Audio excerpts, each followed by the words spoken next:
안녕하세요. 손유빈입니다. 미 증시는 긴축 우려에 하락했지만 국내 증시는 삼성전자의 어닝 쇼크에도 코스피 코스닥 동반 상승으로 거래를 마쳤습니다. 중동 모멘텀과 부동산 규제 완화 소식에 건설주가 모처럼 탄력적으로 움직였고요. 삼성전자와 SK 하이닉스를 중심으로 반도체주 상승이 예상보다 연속성 있고 강하게 불어오고 있습니다. 1월 효과를 이끌어가고 있는 섹터와 종목별 행보 저희와 함께 확인해 보시기 바랍니다. 자, 오늘장 마무리 주식으로 시장 정리해 봅니다. 이성홍 이사의 종목 먼저 확인해 볼까요? 이성홍의 오늘장 마무리 주식은 삼성전자입니다. 4분기 영업이익 잠정치가 저번 대비해서 70% 감소하는 부진한 실적을 기록했습니다. 그럼에도 불구하고 감산의 가능성이 부각됨에 따라서 주가는 대형 반도체 업종이 동반해서 강세를 나타내는 모습이었습니다. 좋지 않은 업황 안에서 재고가 메꿀 수 있는 환경이 조성이 되면 주가는 선행해서 반등하는 특성을 기억을 하시면 되겠습니다.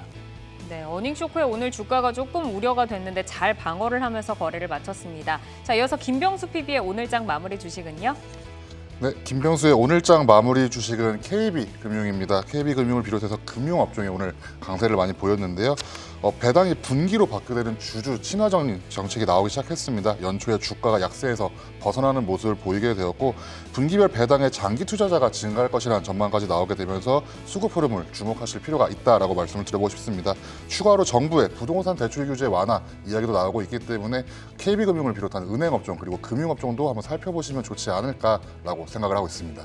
네, 금융주들의 주주 친화 행보가 시장에서 주목을 받고 있고 이번 주 들어서 강세를 이어가고 있습니다. 여기에 부동산 대출 규제 완화 소식까지 더해지면서 탄력을 강화하고 있는데요. 수급과 투자 심리가 개선이 되고 있어서 지속적으로 체크를 해보시기를 바라겠습니다. 정경민 차장의 오늘장 마무리 주식은요? 네, 오늘장 마무리 주식은 SK 하이닉스입니다. 어닝 쇼크에 가까웠던 삼성전자의 실적 발표가 기우가 아니었을까 이렇게 좀 봐질 정도로 오늘은 위태로운 수급 상황에서도 불확실성 해소와 감산을 통한 반도체 시황 정상화 기대감이 시장을 돌려세운 게 아닌가 싶습니다. 전체적으로 얕은 수급은 마치 이제 기름 냄비 같이 지수의 일봉을 길게 늘어뜨리는 변동성을 만들고 있는데 개인적으로는 변곡의 가능성을 높게 보고 있습니다. 오늘은 시장의 빠른 반등, 시장보다 더 빠른 반등을 보여줄 만한 그런 이슈가 있는 종목들 위주로 살펴보도록 하겠습니다. 네, 시장보다 강한 종목 잠시 뒤에 확인을 해보겠습니다. KB금융과 삼성전자, SK 하이닉스까지 오늘장 정리를 해드렸고요. 다양한 종목들의 이슈와 기술적 분석을 통해서 여러분과 내일을 함께 열어갈 종목들 지금부터 확인해 보겠습니다.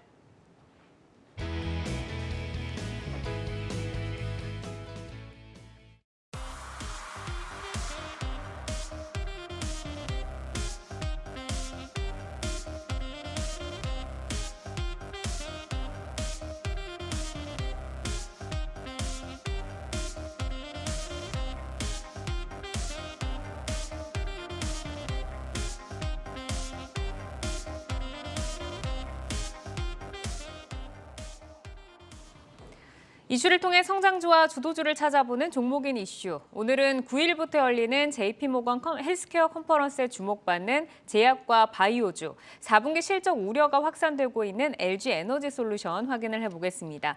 자, 먼저 제약 바이오입니다. 대형 기술 수출을 성공시켰던 세계 최대 규모의 투자 행사인 JP모건 헬스케어 컨퍼런스가 9일부터 미국 샌프란시스코에서 열립니다. 삼성 바이오로직스, SD 바이오센서 등 주요 기업들이 대거 참석을 하면서 대형 기술 수출에 대한 기대감이 커지고 있는데요. 오늘 삼성 바이오로직스는 강보합으로 SD 바이오센서는 1% 정도의 강세로 거래를 마감했습니다. 자, 이어서 LG에너지솔루션입니다. 증권가에서 기대를 밑도는 4분기 실적을 거둘 것이다 라는 전망과 함께 목표가 하향이 이어지고 있습니다. 1월 말에 우리 사주 보호 예수 해제 물량도 대기 중이어서 좀 물량 부담에 대한 우려도 상존을 하는 상황인데요. 하지만 미국 인플레 감축법 수혜 본격화로 중장기 성장성은 유효하다는 평가를 받으면서 오늘은 2% 강세로 거래를 마쳤습니다. 자, 지난 연말부터 기대를 모았던 제약 바이오 산업의 주요 행사 JP모건 헬스케어가 다음 주에 막을 올립니다. 다수의 기업 중에서 삼성 바이오로직스와 SD 바이오센서가 이제 발표 기업으로 참석을 하게 되는데 이 발표 기업으로서의 참여 의미 좀 어떻게 볼 수 있을지 저희가 주목할 수 있는 내용 어떤 게 있을까요, 정경민 차장님? 네, 뭐 발표 자체로 뭐 큰 의미를 두기는 뭐 사실 어렵습니다. 현재 이제 개발 중인 뭐 파이프라인을 모두 투명하게 공개하고 있고, 그리고 기존의 뭐 블록버스터 신약도 시장 규모가 이제 특정되어 있다 보니까 뭐 새로울 게 특별히 없지 않을까, 시장에서는 이렇게 좀 바라보고 있는 것 같고요. 뭐 현재 진행 상황을 뭐 공개하는 이제 요 정도로 좀 해석을 하고 있습니다. 물론 이제 시밀러 기업들, 그리고 뭐 CDMO, CRO 기업들한테는 뭐 새로운 거래처 확보의 가능성도 있기는 있겠습니다만 주가 레벨 자체를 단기적으로 끌어올릴 만한 이제 그런 이슈로는 좀 역부족이 아닌가, 이렇게 좀 뭐 개인적으로 판단하고 있고요. 다만 이제 코로나 시국에 축소되거나 또 중지됐던 이제 신약 혹은 시밀러 개발 속도가 좀 회복될 수 있는 투자 심리 개선 정도의 어떤 이슈는 될 수 있지 않을까, 이렇게 보고 있습니다. 뭐 주가에 어떤 작용이 뭐 있을지는 모르겠습니다만, 뭐 개인적으로는 저는 뭐 SD 바이오센서 조금 유심히 좀 보고 있고요. 아무래도 이제 포스트 코로나 전략으로 현재 3조가 넘게 쌓여 있는 현금을 어떤 식으로 활용하게 될지, 이게 좀 키포인트가 아닐까 싶고, 뭐 이번 컨퍼런스 이후에 뭐 기업의 인수나 또 투자 소식이 좀 나온다면 지금 오랫동안 누워 있는 주가도 어느 정도 좀 반응을 하지 않을까, 이렇게 좀 기대를 하고 있습니다. 우선 이제 SD 바이오센서를 좀 눈여겨 보신다라는 말씀을 해주셨는데 코로나 시기에 이제 쌓아뒀던 매출로 과연 어떤 또 성장 동력을 확보할지 주목을 해봐야겠습니다. 한미약품과 유한양행 그리고 동아ST 이런 이제 전통 제약사들도 참석을 해서 글로벌 제약사들과 미팅을 갖습니다. 한미약품과 유한양행은 이미 인컨퍼런스를 통해서 글로벌 제약사와 이제 에로 기술 이전 계약 체결 경험이 있는데 이번에도 새로운 투자나 수출 기회를 잡을 수 있을지 저희가 좀 기대할 게 있을까요, 김병수 PB님? 어떻게 보면 JP모건에서 이제 헬스케어 컨퍼런스 같은 경우에는 바이오 쪽 투자하시는 분들이 가장 기다리는 행사 중에 하나가 아닐까라고 말씀을 좀 드려보고 싶습니다. 이번에는 3년 만에 오프라인 행사로 진행된다라는 것에 더 관심을 많이 보이고 있고, 방금 말씀하신 것처럼 유한양행과 한미약품은 이미 기술 에로 경험이 있기 때문에 주목이 필요하지 않을까라고 이야기가 나오고 있습니다. 과거 이래로 말씀을 드린다면은 유한양행 같은 경우에는 2019년에 총 계약금 8억 7천만 달러로 기술 수출이 나왔고, 한미약품 같은 경우에도 두 개의 물질을 보유한 여기에서도 2020년에 8억 6천만 달러 규모로 에로가 나왔다라는 경험이 있기 때문에 여기서도 대규모 계획이 나올 수 있다면은 조금 훈풍이 불고 있었던 바이오 쪽에 다시 한번 어떻게 불을 지필 수 있는 기회가 되지 않을까라는 이야기가 나오고 있고, 이런 JP모건 헬스케어 컨퍼런스 같은 경우에는 오는 9일부터 10일 현지 시간에서 미국 샌프란시스코에서 진행이 되고 있기 때문에, 그리고 올해 41회를 맞았고 매년 50여 개국에서 참여하는 굉장히 큰 행사다라는 것을 알고 계시면 좋을 것 같습니다. 방금 차장님께서 말씀하신 것처럼 이미 뭐 이런 파이프라인들이 투명하게 공개가 되어 있어서 좀 진행 사항들에 대해서 확인 정도로 조금 가치가 내려갈 수 있지만, 어떻게 보면 지금 관심을 받을 수가 있기 때문에 이런 관심을 받을 수 있는 그래서 수급이 충분히 몰릴 수가 있다라는 것을 좀 중점적으로 보시면 좋을 것 같고, 특히 향후 기술 수출이 기대되는 기업에 대한 것도 리포트가 많이 나오고 있습니다. 이번에 SK증권 연구원이 말하기에는 ABL 바이오를 한번 관심 있게 보셔라라는 이야기가 함께 나오고 있어서 혈액 뇌관문 셔틀 플랫폼을 아마 타사 항제에 적용하는 기술을 아마 수출이 나오지 않을까라는 기대 어린 시선이 있기 때문에 한미약품과 유한양을 비롯해서 ABL 바이오라든지 이런 기술 수출에 대해서 강점이 있는 이런 업체들을 살펴보시면서 투자를 이어나간다면은 이번 JP모건 헬스케어 컨퍼런스에서 기회를 잡을 수 있지 않을까라고 생각을 한번 해보고 싶습니다. 그러니까 강점을 가지고 기술 수출을 기대를 해볼 수 있는 ABL 바이오 이제 말씀을 주셨고, 뭐 이외에도 진원생명과학이나 차바이오텍, 뭐 올해는 이제 바이오 기업들의 참가도 굉장히 좀 두드러집니다. 이제 이번 컨퍼런스와 바이오 기업들의 모멘텀을 좀 투자에 저희가 좀 대입을 또 해봐야 될 텐데 사실 이제 바로 다가왔잖아요. 네. 이때 투자로 좀 어떻게 활용을 해볼 수가 있을까요? 사실 이제 많은 이제 이런 기업들에 투자하고 계시는 분들은 오늘 피플바이오의 움직임 같은 거를 기대하고 계시는 거겠죠.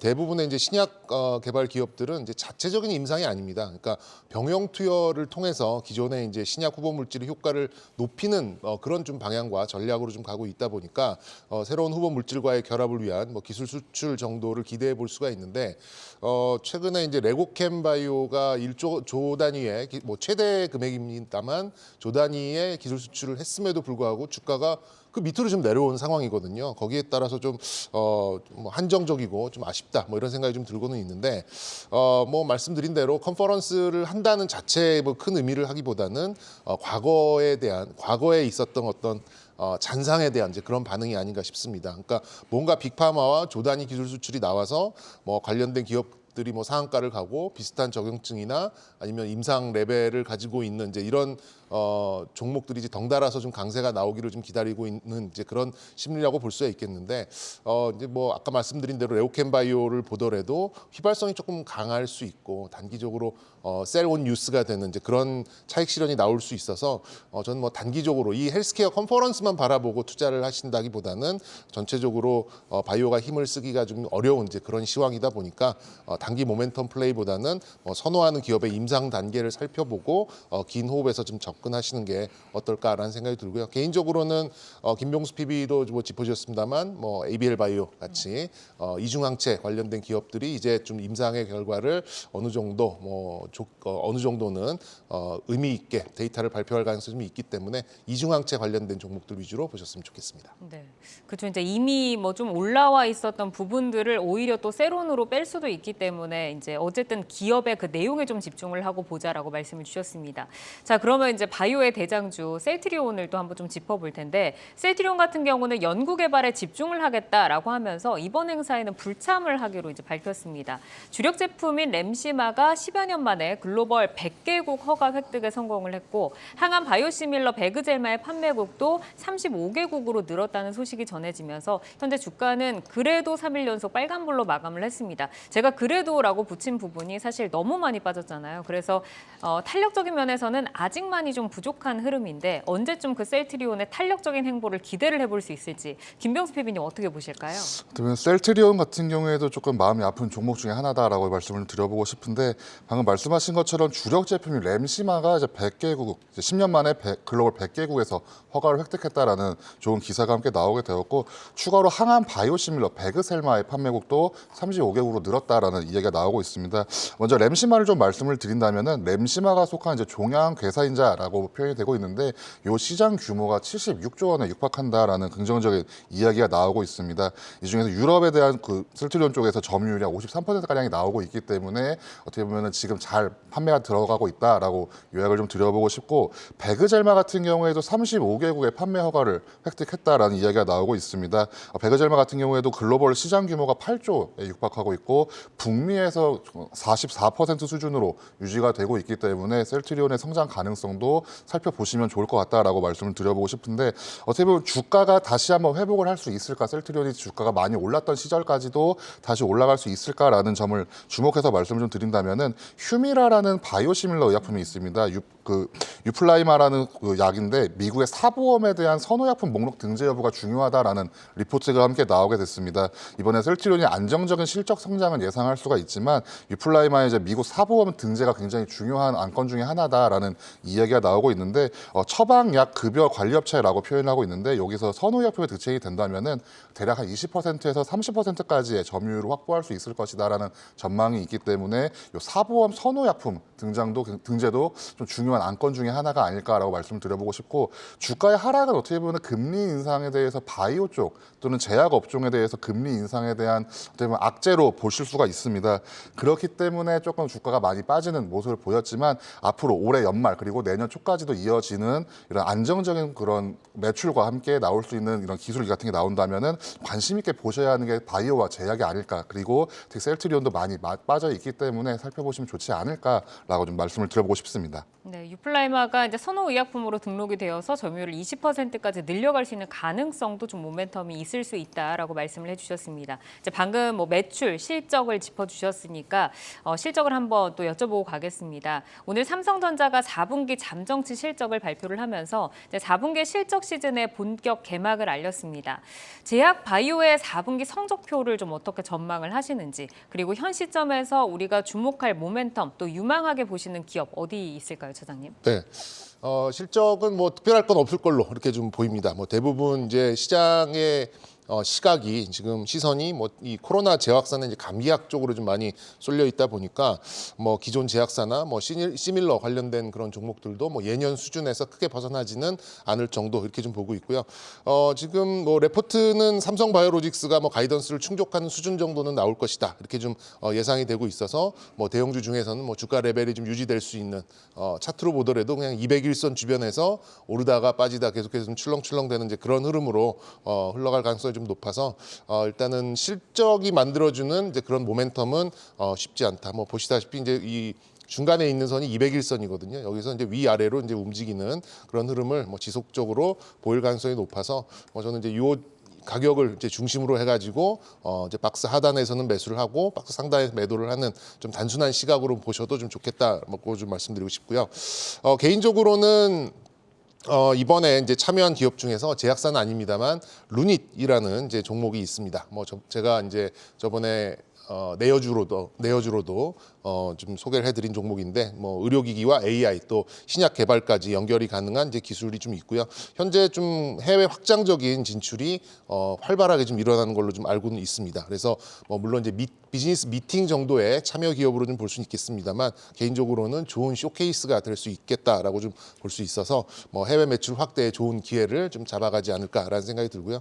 이제 뭐 한 3만 원이 이제 공모가였는데 뭐 3만 원 정도 조금 올라서는 그런 모습을 좀 보여주고 있어요. 근데 뭐 보시다시피 주가의 흐름은 약간 이제 우상향을 계속해서 보여주고 있는 좋은 흐름을 좀 나타내주고 있어서 저는 뭐 전고점까지 4만 원 한 중반까지는 열어두고 지켜보셔도 좋겠다. 이렇게 좀 말씀드리고 싶습니다. 네, 꾸준히 지금 이제 전저점을 좀 높이면서 계속해서 상향으로 방향을 좀 자리 잡고 있는데 4만 원 이상까지 좀 좋은 뷰를 주셨습니다. 루닛 한번 살펴보시기를 바라고요. 자, 이어서 LG에너지솔루션 넘어가겠습니다.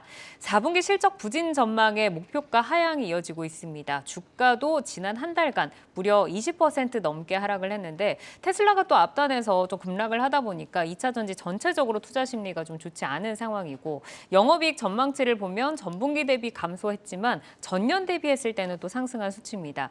항상 좀 정경민 차장께서 그 속도의 문제인 것 같다, 방향은 명확하다라고 좀 말씀을 주셨잖아요. 저희가 4분기 실적을 어떻게 좀 전망을 해야 할지 그리고 투자자들은 어떤 점에 좀 중점을 두고 투자해야 될까요? 네, 일단 뭐 PER이 100배가 넘고요. 그리고 이제 100조의 시가총액을 보이는 성장 산업의 대표적인 그런 기업이라면 뭐 최소한 가이던스 정도는 뭐 충족을 해줘야 그래야 뭐 그리고 이제 확정치가 나와야지만 주가가 유지되거나 아니면 좀 상향으로 좀 갈 수가 있겠는데 현재 가이던스는 5천억 가까이가 좀 되어 있었습니다만 지금 이제 여러 가지 이제 레포트들을 보니까 3천억도 힘들다. 뭐 이런 좀 얘기가 좀 있어요. 소문도 좀 있고.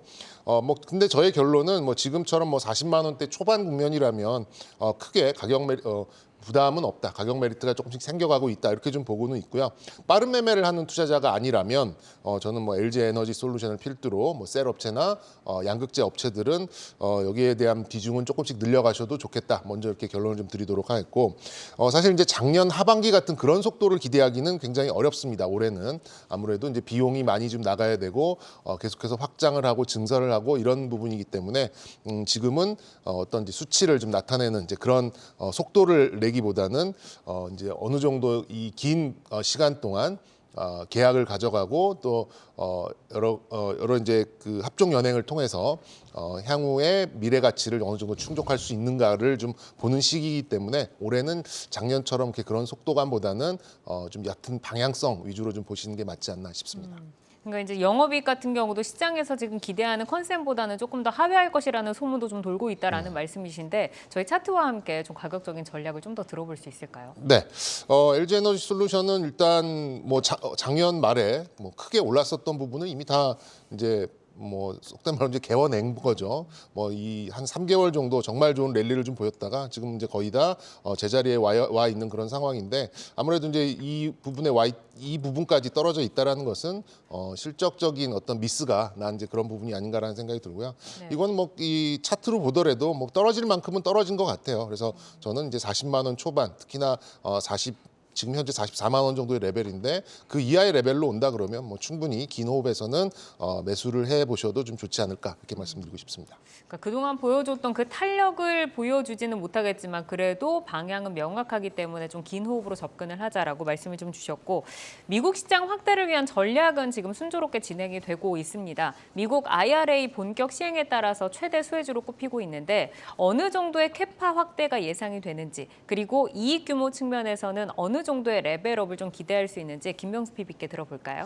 LG엘로인솔루션 방금 말씀하신 것처럼 주가가 많이 빠지면서도 미국 IRA 쪽에서 많이 관심을 받고 있다라고 요약을 드려보고 싶은데, 울티움 셀즈 1 공장이 이제 본격 가동된다라는 긍정적인 기사가 함께 나오고 있습니다. 그리고 3월에 이제 IRA 세부 내용을 공개했을 때 충분히 수혜를 받을 수 있다라는 이야기가 나오고 있고, 1 공장 이후에도 이제 하반기에는 2 공장까지도 본격 가동된다라는 이야기가 나오고 있습니다. 어떻게 보면은 결국에는 이 IRA 법안 자체가 미국 국내에서 생산을 해라라는 것을 의미하고 있기 때문에 살펴보시면 좋을 것 같고, 마찬가지로 IRA 세부 요건이 이제 3월로 연기가 되게 되었습니다. 미국의 생산장 전기차의 가격 요건을 충족할 경우에는 $7,500의 세액 공제를 모두 받을 수 있기 때문에 1분기에 미국 전기차 수요가 통상 계절적 수요보다 좀 더 강할 것이다라는 좀 긍정적인 시각이 함께 나오고 있으면서 LG엔솔루션을 비롯한 어떻게 보면 2차전지 3사에 대해서 관심 있게 보실 필요가 있다라고 말씀을 드리고 있습니다. 하지만 이제 국내 2차전지 3사의 점유율이 이제 22년 기준으로 23.2%로 그 전에 비해서 한 7%대를 하락하는 모습을 보였습니다. 이 7%대를 하락하게 되는 이 틈을 메운 게 이제 중국 쪽 2차전지 업체들이라고 알려져 있는데요. CATL과 비아디의 점유율이 많이 올랐다라는 이야기가 나오게 되었고, 특히 LG엔솔루션 같은 경우에는 2위였다가 이제 3위로 밀려나는 모습을 보이게 됐습니다. 하지만 이제 IRA가 다시 가동되면서 IRA 법안이 진행이 되면서 미국 우선주의가 좀 가동이 될 거기 때문에 그 이후에 다시 한번 국내 2차전지 기업이 점유율을 회복할 수 있다면은 좀 긍정적인 기대감을 보여야 되지 않을까라는 이야기도 나오고 있기 때문에 아마 이번 3월에 다시 한번 IRA 법안의 세부적인 이야기가 나올 때 수혜 업종을 살펴보시면 좋을 것 같고, 이런 캐파적인 측면에서 캐파 확대를 지금 예측하기보다는 이런 어떻게 보면 이런 그 완성차 업체랑도 많이 이야기가 나오고 있기 때문에 그쪽을 살펴보시면 좋을 것 같고, 특히 공장이 본격 가동화된다라는 이런 기사를 보시면서 주가를 살펴보신다면 투자 기회를 엿볼 수 있지 않을까라고 좀 말씀을 좀 드려보고 싶습니다. 네. 지난해 이제 1월에서 11월까지 전기차 탑재 배터리 사용량에서 국내 3사의 시장 점유율이 전년 동기 대비 하락한 것으로 나타났습니다. 방금 이제 말씀을 해주신 것처럼 LG엔솔의 경우에는 BYD에 밀리면서 순위가 3위로 내려앉았는데, 사실 이제 중국이 배터리 업계 강자이기도 하고, 특히 원재료 측면에서는 중국이 또 워낙 유리한 면이 있다 보니까 우리가 이 경쟁이 이 부분을 좀 무시하고 갈 수는 없을 것 같은데, 네. 이 부분은 좀 어떻게 봐야 될까요, 차장님? 일단 저는 큰 위협은 아니다라고 좀 먼저 생각을 하고 있고요. 뭐 방식부터 좀 차이가 좀 있고, 중국은 또 상당 부분 자체의 자동차 기업들한테 조달이 되는 물량이 많기 때문에 북미에 집중하고 있는 LG에너지솔루션의 경우에는 뭐 일시적인 점유율 하락 정도로 해석하는 게 맞지 않나 이렇게 좀 생각하고 있습니다. 다만 이제 원재료 조달에 있어서 이제 향후에 이제 비용적인 변동성이 어느 정도 나올 수는 있을 것 같은데요. 그 이유가 계속해서 말씀드리는 그 양극재에 집중해야 되는 이제 그런 이유, 이게 이 논리와 좀 맞닿아 있습니다. 현재로서는 뭐 실적을 폭발적으로 확장시키기보다는 가이던스 정도를 충족을 시키면서 이제 설비를 늘리고 장기 공급 계약 그리고 장기 조달 계획을 확장하는 단계이기 때문에 뭐 단편적인 점유율 정도로는 뭐 크게 의미를 두기는 좀 어렵다 이렇게 좀 볼 수 있겠고요. 최근에 이제 리튬 가격도 이제 조금 하락을 좀 하고 있고, 기타 뭐 코발트나 뭐 망간 이런 가격 이런 원료들의 가격들도 조금 안정돼가는 이제 그런 모습을 좀 보이고 있기 때문에 지금은 다시 한번 강조드립니다만 회사가 발표한 가이던스를 어느 정도 충족하느냐가 올 한 해의 뭐 키워드라고 좀 보시면 될 것 같고요. 오히려 뭐 판단에는 뭐 좀 이런 가이던스 달성 여부가 훨씬 더 좀 직접적인 요인이 될 수 있기 때문에 조금 더 쉬운 더 용이한 이제 그런 판단이 되지 않을까 싶습니다. 그런 의미에서 이번 지난 4분기 실적 의 미스는 아무래도 이제 어느 정도 거의 주가에 많이 반영이 좀 됐기 때문에 저는 뭐 지금 가격 이하권에서는 가격 메리트는 어느 정도 존재한다라고 다시 한번 결론을 말씀드리도록 하겠습니다. 네, 뭐 잠시 전에 보여주셨던 그 차트에서 봤듯이 이제 올라갔던 부분들이 그대로 다 내려왔기 때문에 지금은 이제 우리가 컨센을 하회하는 그 실적이 이미 주가에 좀 반영이 됐을 것이다라고 좀 말씀을 주셨는데 언제 사야 할지를 좀 한 번 더 여쭤볼게요. 사실 주식이라는 게 싸게 사야지 우리가 또 수익을 볼 수 있잖아요. 근데 이제 1월 말에 예정이 되어 있는 우리사주 보호회수 물량 해제가 또 부담이지 않을까 싶어요. 물량 부담에 따른 변동성을 어느 정도로 좀 각오하면 좋을지, 그리고 바닥권을 언제쯤으로 좀 설정을 하고 저희가 매수 기회를 노려볼 수 있을지 김병수 PB께서는 어떻게 보세요? 그리고 주가 가격대를 바닥권으로 인식하는 것만큼 좀 안 좋고 위험한 좀 투자 방법이 있지 않을까라고 생각하고 있는데 일단 말씀을 좀 드려본다면 4분기에 영업이익이 한 3천억 정도로 예상이 되고 있습니다. 컨센서스 대비 한 36%가량 하회할 것이다라는 전망이 나오고 있고 PER도 60배가 나온다라는 이야기가 나오고 있습니다. 업계 1위로 알려진 CATL의 23.9배인 거에 비해서는 한 3배가량 높게 아닌가라는 고평가 논란이 나오고 있다라는 이야기가 나오고 있고 방금 앵커님께서 말씀하신 것처럼 1월 27일, 1월 말에 이제 우리사주 보호해서 물량이 풀리는 이야기도 함께 나오고 있습니다. 우리사주가 대략 한 790만 주, 792만 주 가량으로 알려져 있는데 LG화학의 지분율이 한 81%와 국민연금 5% 정도를 제외한다면은 유통 물량이 한 20%가량에 육박하고 있기 때문에 이것도 한번 살펴보셔야 될 부분 중에 하나가 아닐까라고 말씀을 드려보고 싶고 특히 LG 에너지솔루션 같은 경우에 상장 이후에 60만 원을 넘어가는 모습까지도 보이게 되면서 어떻게 보면 우리사주 주주들도 많이 수익이 많이 늘었다가 다시 한번 지금 반납하는 모습을 보이고 있습니다. 여기서 과연 우리사주를 보유한 어떻게 보면은 그 직원들이 매도를 할 것인가 말 것인가에 대해서 한번 살펴보실 필요가 있을 것 같다라고 말씀 좀 드려보고 싶고 과거에 현대중공업이 보호회수 해제를 다가갈 때 그 전에 기관과 외국인의 매도세가 좀 있었던 경험을 다들 기억하고 있으실 겁니다. 그렇기 때문에 주가에 대해서는 어떻게 보면 1차 지지선과 그리고 최저점 선까지도 한번 인식하시면 좋을 것 같은데 차트상으로 볼 때 지금 40만 원 초반대까지도 접근한 모습을 보이고 있습니다. 대략 한 41만 원 선, 또 40만 5천 원 선까지도 내려갈 수가 있기 때문에 좀 여유 있게 살펴보시면 좋을 것 같고 최악의 경우로는 35만 원 선, 최저점인 35만 원 선까지도 충분히 터치가 될 수 있는 왜냐하면 4분기 실적에 대해서 컨센서스 하회 이야기가 나오고 있기 때문에 이 아래로도 내려갈 수 있다는 점을 충분히 인지하시면서 투자하시면 좋을 것 같고 일단 1차적으로 40만 원 선에서 투자 기회를 엿볼 수 있을 것 같고 아래쪽으로는 한 35만 원 선까지도 열어두셔야 아마 이번 상반기 쪽에서 LG에너지솔루션 투자를 이어나가실 수 있지 않을까라고 조심스럽게 한번 말씀 좀 드려보고 싶습니다. 네, 우선은 뭐 두 분 다 지금 1차 지지선 40만 5천 원, 뭐 이제 사장님께서도 뭐 40만 초반 정도에는 좀 매력적인 가격으로 말씀을 해주셨고 이게 이제 깨진다고 하면 35만 원까지도 열려 있을 수 있다라는 점도 좀 말씀을 해주셨습니다. 자, 다음 주 막을 올리는 JP모건 헬스케어 컨퍼런스에 주목을 받고 있는 제약 바이오주 그리고 4분기 실적 우려가 확산이 되고 있는 LG 에너지솔루션 짚어드렸습니다. 일정 모멘텀 가운데 숨어있는 제약 바이오주의 기회를 잘 포착을 하시면서 또 위기의 목소리가 커지는 LG엔솔은 다가올 기회를 미리 잘 가늠을 하시면서 대응을 하시기를 바라겠습니다.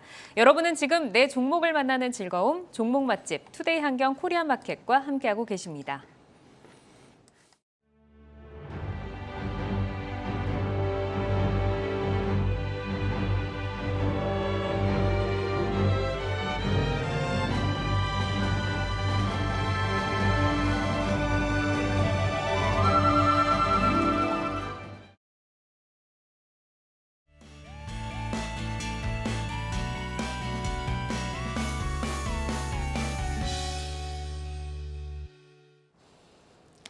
주식창 조회수를 통해 투자자분들의 관심 종목 만나보는 조회수 업앤다운 시간입니다. 오늘 올라온 종목들 확인해 보겠습니다. 4분기 어닝 쇼크에도 불구하고 선방한 삼성전자, 그리고 4거래 연속 상승하며 52주 신고가를 경신한 레인보우 로보틱스, 또 경영권 분쟁 소식에 이목이 쏠린 휴마시스도 보이고요. 오스템 임플란트, SK하이닉스, 미스터블루 등이 올라와 있습니다. 오늘은 그중에서 오스템 임플란트, 히림, 휴마시스 살펴보겠습니다.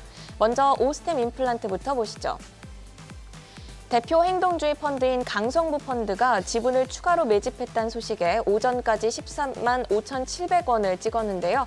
오후 들어 집단소송 피소 그리고 중국에 출시한 임플란트 기기가 리콜 명령을 받았다는 소식이 전해지며 장중 18%까지 급락이 나왔습니다.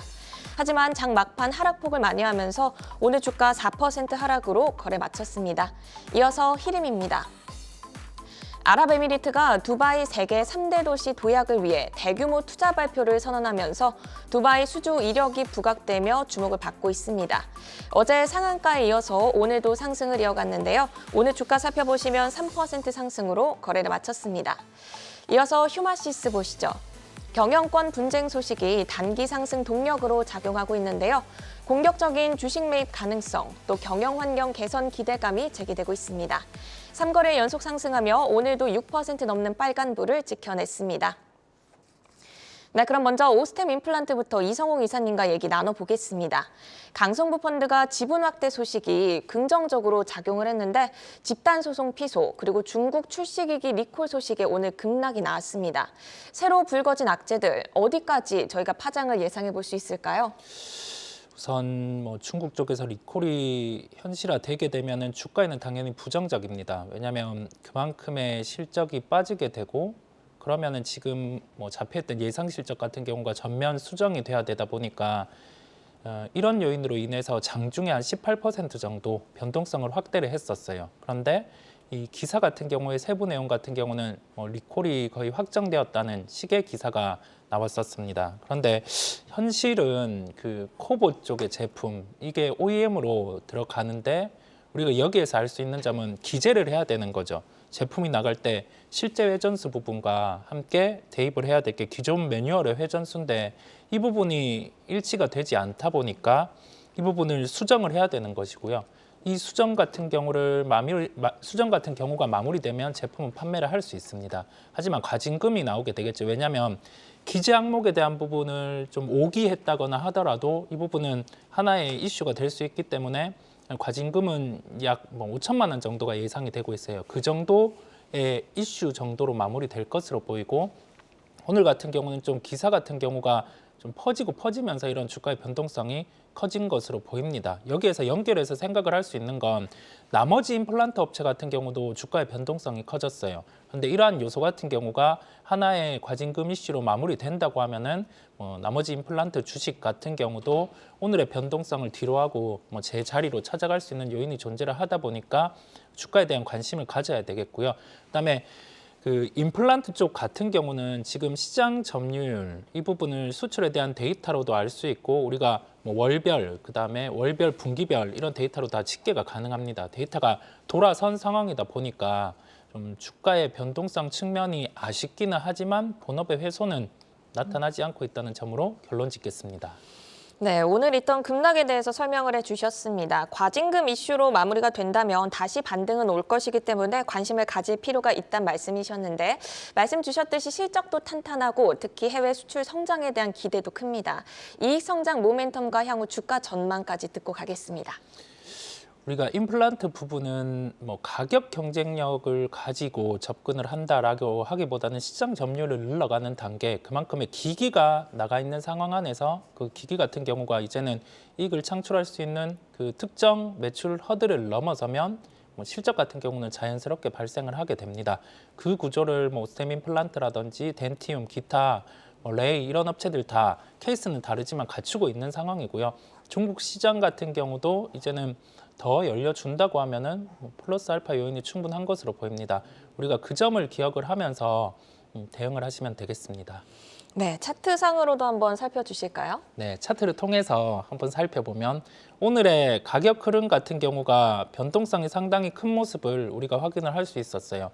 화면을 통해서 주가 추이가 이런 식으로 변동이 상당히 컸습니다. 기존의 지지가 같은 경우는 12만 9천 원이었는데 장중에 아까 말씀드린 요소죠. 리콜과 관련된 요소가 분을 이렇게 쪼개보면 기점은 한 2시 25분 기점으로 발생을 했다 보니 이렇게 변동성이 커지는 모습이었고요.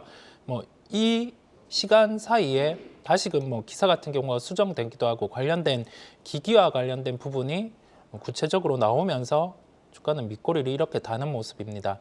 저항가 같은 경우가 전고점 이상대에서 위치를 하고 있기는 해요. 그런데 내일, 그러니까 다음 거래일의 변동성 같은 경우는 오늘의 시가 기준이 우선은 짧게는 저항가가 될 수도 있습니다. 이 가격대를 넘어서서 거래일 기준으로 마감을 한다고 하면은 14만 4,900원의 저항대까지는 상승이 가능할 것으로 보입니다. 네, 이어서 히림 보겠습니다. 아랍에미리트가 두바이 세계 3대 도시를 위한 대규모 투자 계획을 밝히면서 관련주로 주목을 받고 있습니다. 히림은 또 네옴시티 관련주로도 분류가 되는 종목이죠. 올해 중동 시장 모멘텀이 어떻게 이익을 견인해 줄 수 있을까요? 중동에 대해서 기존에 수주를 해봤다 보니까 주가 같은 경우는 가능성으로 반등이 나타나기는 했습니다. 우리가 생각해야 될 건 뭐냐면 그 두바이와 관련된 10년간 일경 이 부분에 대해서는 구체화된 거는 없이 계획에 대한 발표였고요. 실제 추진이 될지도 물음표가 있습니다. 하나의 테마 정도로 봐야 된다는 점과 연결을 해보면 우리나라가 중동 수주에 대해서 실제적으로 받았을 때 모 대기업이 받은 사례를 비추어 보면 이게 매출에 대한 부분의 인식이 연간으로 이렇게 쪼개서 되다 보니까 마지막 공사가 끝났을 때는 실적이 좋지 않았어요. 되려 손실을 본 부분이 있습니다. 우리가 극특성을 생각을 하고 새로운 게 없던 게 새로운 게 이렇게 부각이 됐을 때 자금의 규모가 커서 관련된 종목들이 시세가 날 수는 있지만은 우리 포트폴리오에 적극적으로 담아가기에는 명확한 그런 실적이라든지 수급의 강함이 뚜렷하지는 않아요. 짧은 매매 정도로 보고 대응을 하시면 되겠습니다. 네, 어제는 상한가로 마감을 했고 오늘도 그래도 상승 흐름 그대로 가져가면서 10,000원대에 안착하는 모습을 보였습니다.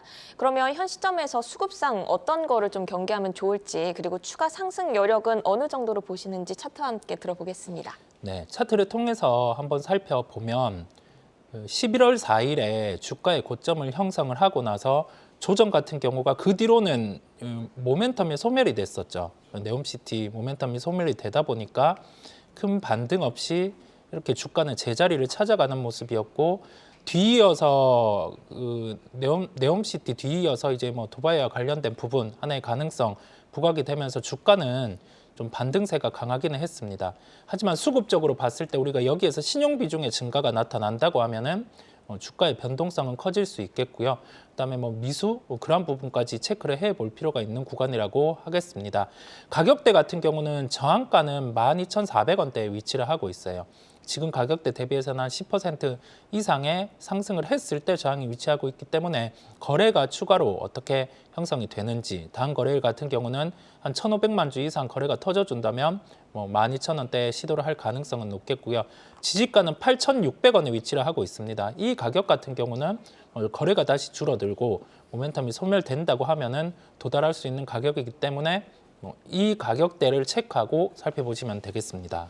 네, 이어서 휴마시스 보겠습니다. 경영권 분쟁 소송 이슈가 연초 주가를 견인해주고 있습니다. 통상 경영권 분쟁이 단기 상승 모멘텀으로는 인식이 되지만 변동성에 유의해야 할 것 같은데요. 모멘텀의 연속성 어떻게 보시는지 또 투자자들이 어떤 점에 주목해보면서 보면 좋을까요? 우리가 경영권 분쟁 이슈 같은 경우는 가장 중요한 건 기업의 본업이 되냐 안 되냐 부분입니다. 그리고 나서 이 경영권 분쟁 같은 경우가 연속성이 있다고 하면 주가는 강하게 시세가 나죠. 그리고 나서는 이 경영권 분쟁 이슈가 마무리되면은 주가는 제자리를 찾기 마련입니다. 그렇다 보니까 이러한 이벤트는 주가의 상승 촉매 요인 정도로 보면 될 것 같고요. 그렇다고 무작정 또 오르지도 않습니다. 왜냐하면 지분을 늘려가는 주체 같은 경우는 특정 지분 같은 경우는 무작정 비싼 가격에 매입을 하는 게 아니라 가격대를 정해놓고 어느 정도 이 지분 정도를 확보하기 위한 그러한 시나리오, 스토리를 세우고 접근을 하기 때문에 예전에는 이러한 요소가 있으면 주가가 가파르게 상승을 했었어요. 그런데 최근에는 좀 주가의 변동성을 주면서 상승을 하는 경향이 있습니다. 우리가 여기에서 주목해야 될 부분은 실제 실적이 어느 정도로 나오느냐 그 여부를 체크를 할 필요가 있겠고요. 키트주 같은 경우는 한 차례 피크는 지났어요. 다만 현금성 자산이 그만큼 쌓여 있는 단계다 보니까 M&A라든지 그런 부분의 단행도 가능하다는 점이에요. 그 부분은 긍정적으로 열어두고 지금 이제 M&A나 그런 점을 단행을 했을 때 인수를 하는 업체 같은 경우가 좀 지금의 성장성에 보탬이 될 수 있는 점이 존재를 한다고 하면 긍정적으로 보시면 되겠습니다. 네, 상승 촉매 정도지 이슈가 소멸하면 또 조정 가능성이 있으니까 이 부분도 주의해야 한다는 말씀 주셨고요. 말씀 주셨듯이 이제 진단 키트로 이름을 알렸던 종목입니다. 적정 주가는 그러면 어느 정도로 보실까요? 우리가 작년의 실적 그리고 평균 실적을 대입을 하면 시총 기준으로 한 7천억 원대까지는 상승이 가능해요. 그건 이론적인 점에서 보시면 되겠고 차트를 통해서 가격대 한번 살펴보도록 하면 이렇게 빠졌던 주가가 거래량의 이틀간 수반이 되었고 그러한 가격 흐름 종합을 해보면 지지가는 16,300원, 저항가는 21,000원에 위치하고 있습니다. 네, 이렇게 조회수 업앤다운 오스템 임플란트와 히림, 휴마시스 오늘 점검을 해봤습니다. 모멘텀의 연속성 잘 확인하고 단기 변동성에 유의하시면서 대응해 나가시길 바랍니다. 종목 조회하고 궁금증도 풀고 조회수 업앤다운은 주식창을 통해 확인하실 수 있습니다.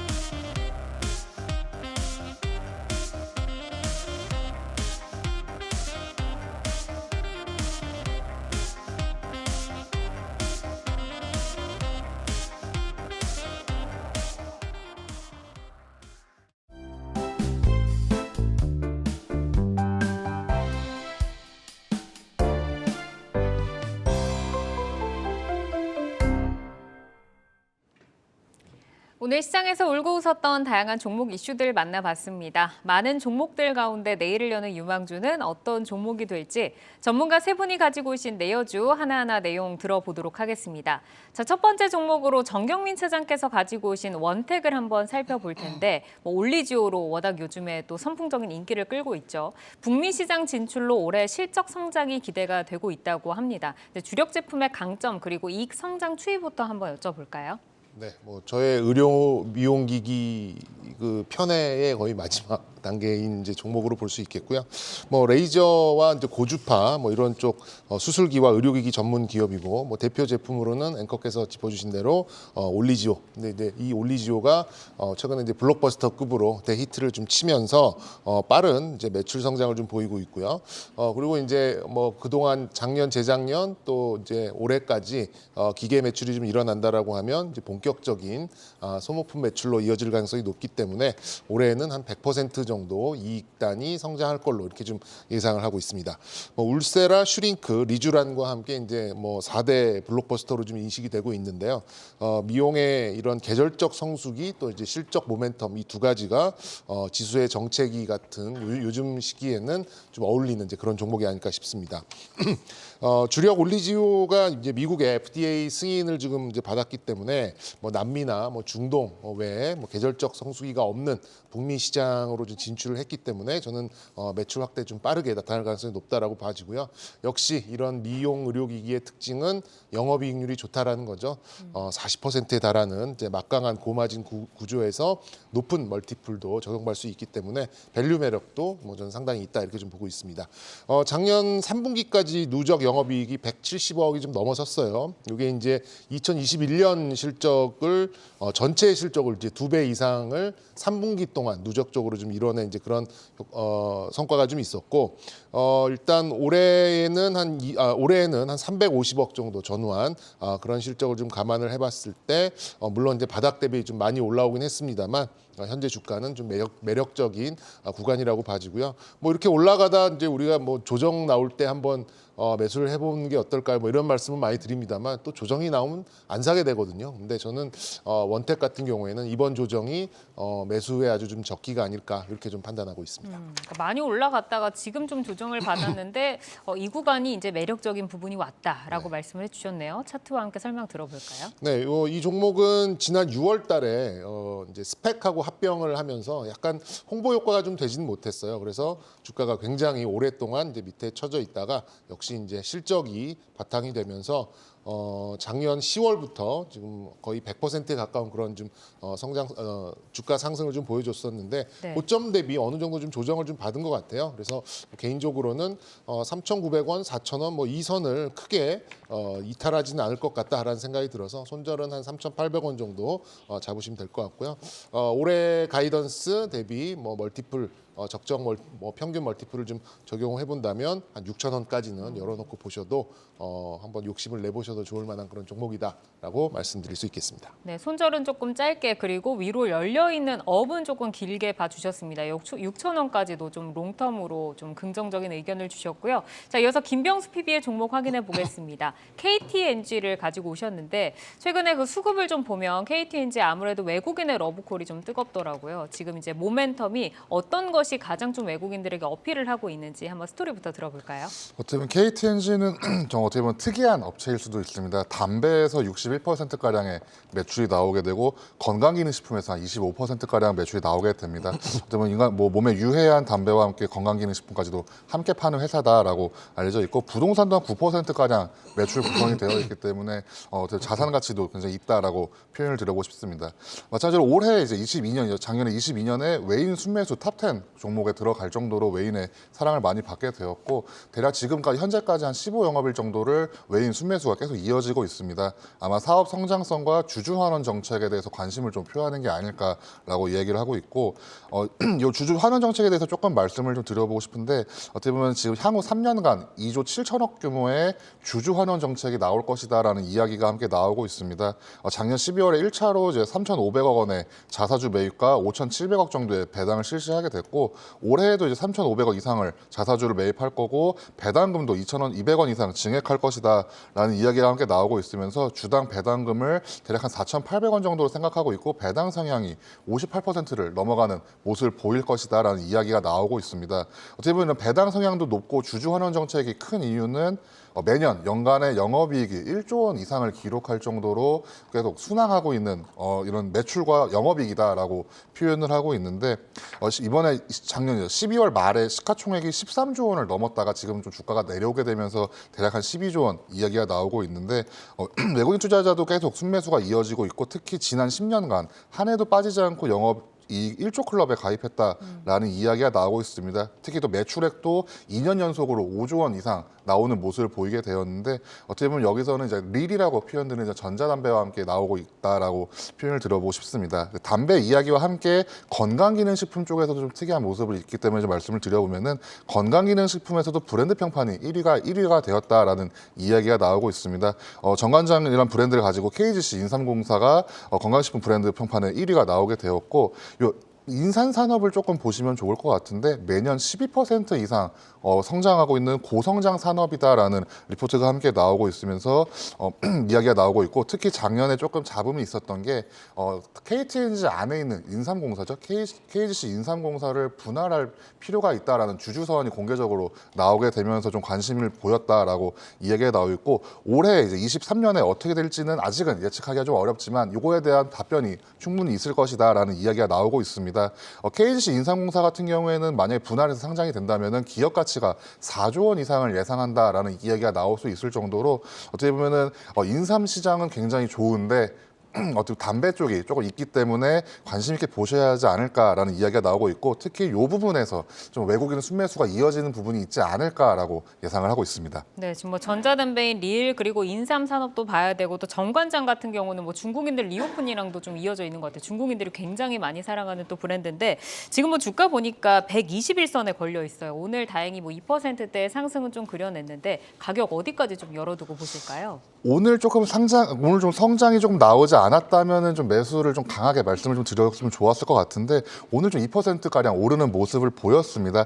요 아래쪽으로 내려오는 모습을 보였을 때 한 87,000원 선 정도까지만 내려왔으면 좀 부담 없이 매수를 하셔도 좋을 것 같습니다라고 말씀을 드려보고 싶고 위로는 목표가는 좀 길게 왜냐하면 배당 성향이 굉장히 강한 업체이기 때문에 좀 길게 보고 한 10만 원 선까지 투자 이어나가셔도 좋을 것 같다라고 말씀을 드려보고 싶고 손절가는 아래쪽으로 좀 넓게 잡아서 한 8만 원 선까지는 아마 추가로 투자를 하면 이어나가셔도 좋을 것 같다라고 말씀을 좀 드려보고 싶습니다. 그러니까 다음 주에 이제 87,000원으로 뭐 눌림이 나온다고 하면 그때부터 8만 원까지는 모아가는 전략으로 좀 대응을 해보자. 10만 원까지 목표가 제시를 해주셨습니다.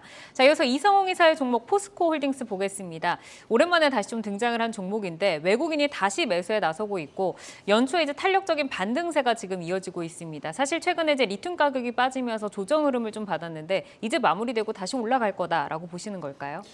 2차 전지 부분은 덤이죠. 그냥 덤 정도로 보고 플러스 될 수 있는 점이고 우리가 본업을 볼 때가 되었습니다. 본업 같은 경우는 중국의 철강 재고 부분이 이제 줄어들고 있고 그 줄어듦 같은 경우는 실제 수요가 연결될 때 주가는 한 단계 더 탄력적으로 상승이 가능할 텐데요.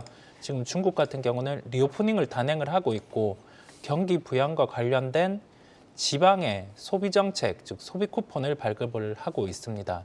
도시 같은 경우는 이제 경기 부양의 형태가 나타날 것이고 그 구성 중에 하나가 인프라 투자가 될 것으로 보여요. 그러면 우리가 지금 업황이 좋지 않은 화학, 철강 이쪽에 수급이 들어올 수 있는 요소가 있고 특히 철강 같은 경우는 재고만 좀 줄어들어진다고 하면은 우선 워낙 그 시총이 많이 빠져 있는 상황이다 보니까 주가의 반등 탄력성은 강할 것으로 보입니다.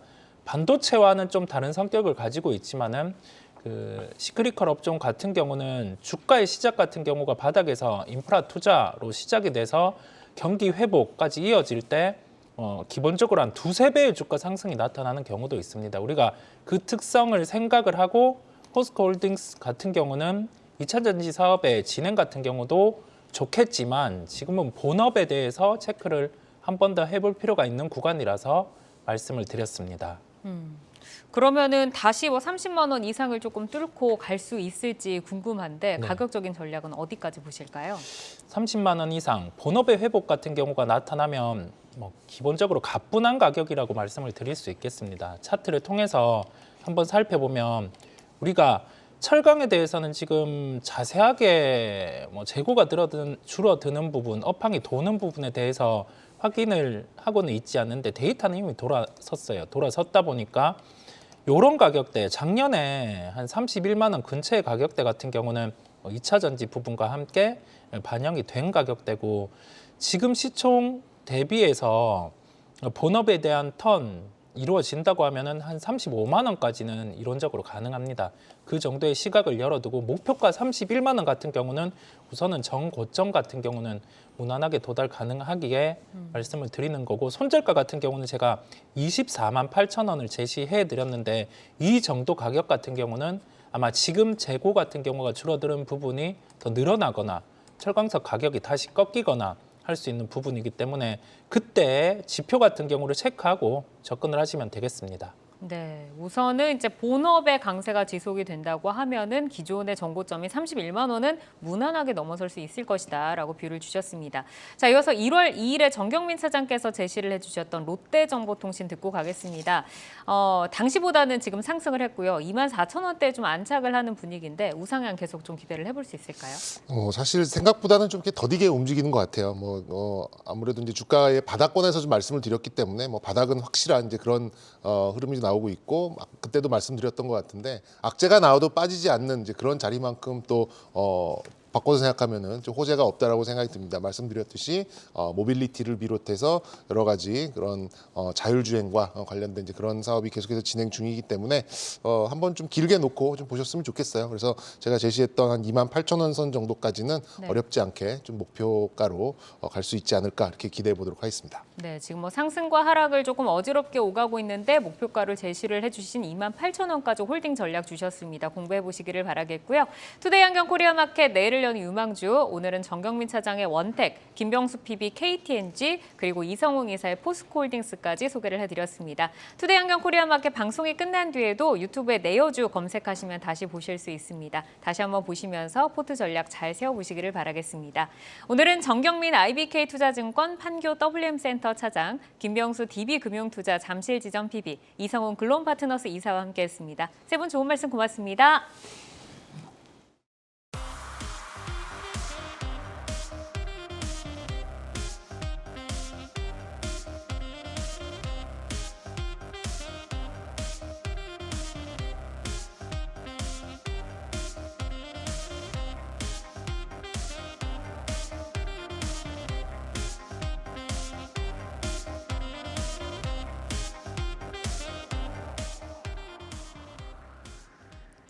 네, 종목을 만나는 즐거움 종목 맛집 투데이 한경 코리아 마켓 저희가 준비한 소식은 여기까지입니다. 이번 한 주도 고생 많으셨고요. 저희는 다음 주 월요일에 찾아뵙겠습니다. 시청해주신 여러분 고맙습니다.